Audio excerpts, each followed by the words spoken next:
Assalamualaikum warahmatullahi wabarakatuh. Selamat pagi dan salam sejahtera buat kita semuanya.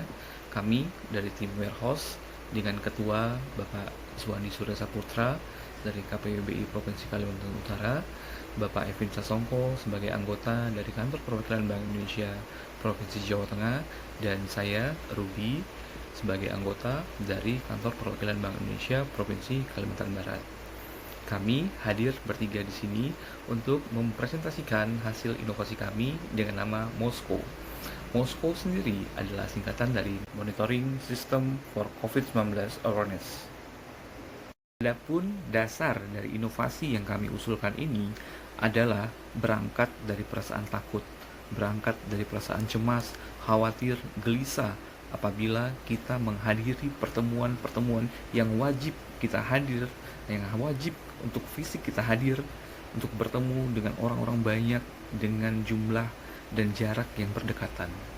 Tentunya kita merasa takut dan kita khawatir apakah orang-orang di sekeliling kita itu sudah mematuhi protokol kesehatan, sudah tes rapid dan hasilnya memang tidak terjangkit COVID. Dengan hadirnya Moskow ini, kita dapat memonitoring dan kita dapat menjamin, memastikan setiap orang yang hadir itu telah mematuhi protokol kesehatan dalam memitigasi dan menurunkan jumlah penyebaran COVID-19 di Bank Indonesia. Bank Indonesia telah menerapkan yang namanya 12 protokol New Lifestyle di Bank Indonesia. Namun, apakah kebijakan atau ketentuan 12 New Lifestyle itu dijalankan oleh semua pegawai? Dengan adanya Moskow ini, kita dapat memonitoring apakah ketentuan dan kebijakan terkait dengan COVID-19 itu dijalankan dengan benar. Untuk membedah, menganalisis, mengkaji Moskow lebih dalam, kita panggilkan Bapak Suwandi Surya Saputra. Bapak Suwandi Surya Saputra, saya persilakan. Mas Ruby, terima kasih atas penjelasan pendahuluannya. Sekarang saya akan menjelaskan mengenai cara kerja sistem aplikasi ini. Tapi sebelum menjelaskan cara kerja, baiknya kita ketahui dulu mengenai desain cara kerja. Jadi dalam mengupas cara kerja ini, desainnya itu ada 3 bagian. Ya. Bagian pertama itu adalah kumpulan data-data dan sensor.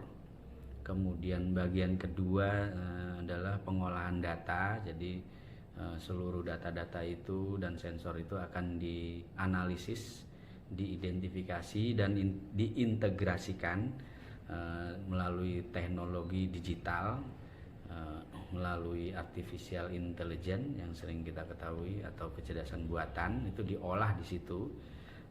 Kemudian nanti di bagian ketiga itu outputnya adalah menghasilkan status kelayakan ruangan itu masuk di level mana. Baik, kita jelaskan satu persatu dulu ya.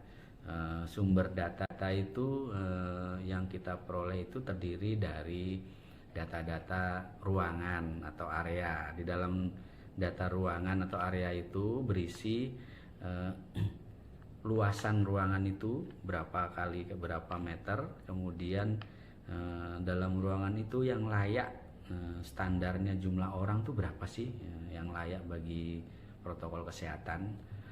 Itu juga diinformasikan di data itu. Kemudian juga kondisi ruangan itu apakah ada ventilasi, jendela atau bersih dan sebagainya, itu juga di data situ. Kemudian ada data pegawai. Data pegawai itu berisi mengenai profil pegawai organik dan non-organik yang terdata di lingkungan BI, yang nantinya juga akan memasuki ruangan-ruangan itu. Nah, itu harus terdata lengkap juga. Kemudian data kehadiran atau absensi pegawai.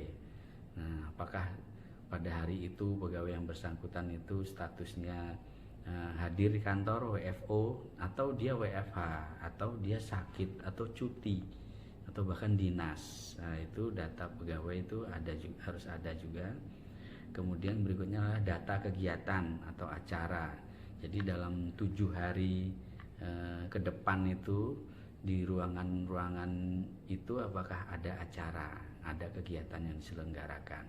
Nah, kalau memang ada, itu harus ada informasi dari unit kerja mana, kemudian berapa orang yang dilibatkan. Nah, nanti masuk ke data tamu atau pihak ketiga, siapa yang diundang dan dari unsur mana saja yang diundang, apakah dari masyarakat umum, dari mahasiswa, dari pegawai, dari Pemda dan sebagainya. Kemudian data pendukung ini informasi-informasi lainnya yang terkait, misalnya pegawai sudah menjalani rapid test dalam 14 hari terakhir, atau sudah menjalani swab test, atau pihak ketiga juga sudah menjalaninya gitu. Nah, itu data pendukungnya.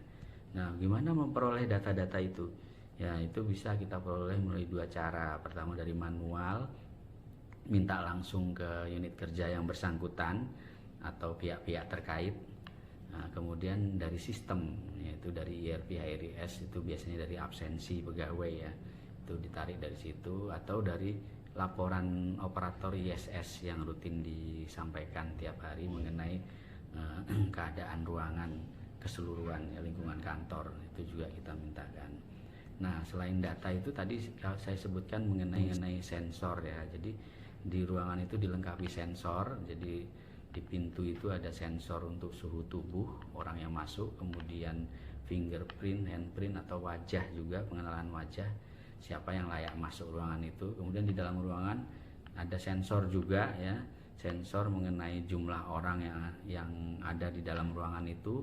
Kemudian sensor kebersihan ruangan ya, kalau ada debu atau apa notifikasinya akan menyala ya.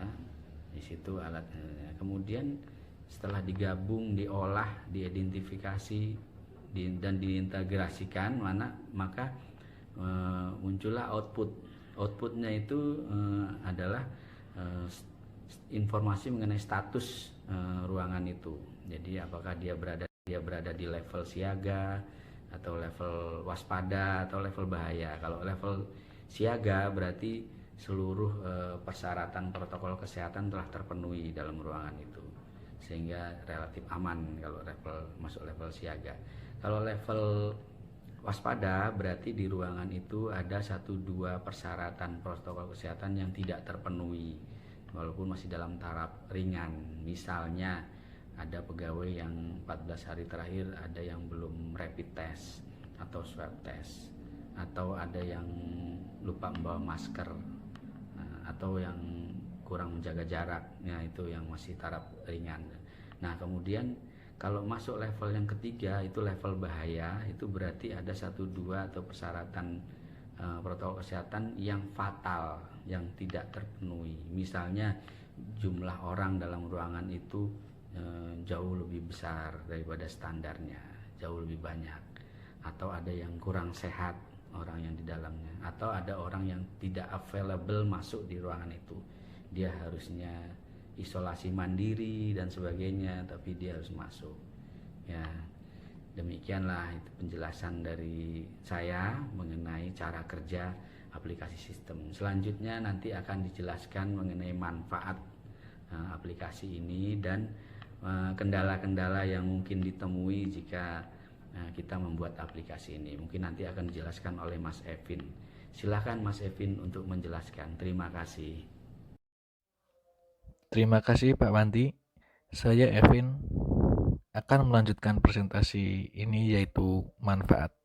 Manfaat dengan adanya Moskow ini sesuai dengan misi dan tujuan adanya Moskow, yaitu mencegah penyebaran virus COVID-19 atau bahkan sebagai aplikasi yang dapat membantu menghilangkan virus COVID-19 di lingkungan sekitar kita. Tentunya selain vaksin. Yang diperlukan adalah pengawasan, controlling, dan yang membantu itu semua tentunya dari Moskow ini. Demikian yang bisa saya sampaikan. Sampai ketemu. Salam sehat, salam Moskow.